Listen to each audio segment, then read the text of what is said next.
When there's footage coming out of girls with their clothes ripped off and bloodied. I'm ashamed as a woman that girls can have their bodies used as battlefields. I'm ashamed as a human being that we ignore their cries for help. Instead of denying responsibility, they boasted online of their ambition to destroy. Are these victims not worth the effort? Do the perpetrators deserve to be protected?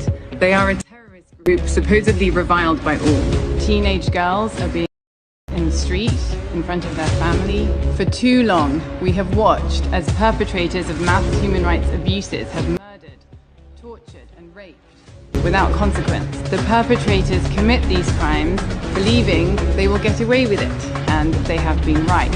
I'm ashamed that there is no system of justice to respond to mass rape and mass slaughter. They want to strip any empathy and humanity away from Israel.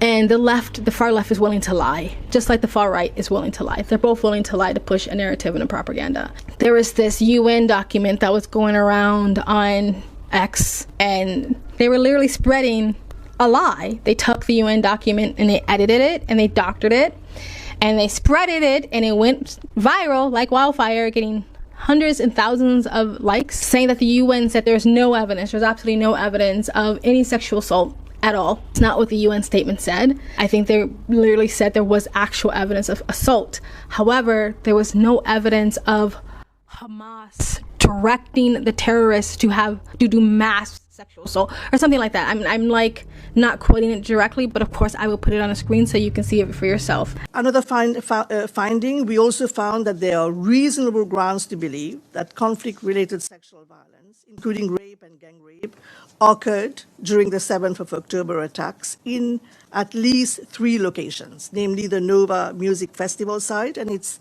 surroundings, Road 232, and Kibbutz Reim. And in most of these incidents, victims were first subjected to rape and then killed. And at least 2 incidents relate to the rape of women's corpses.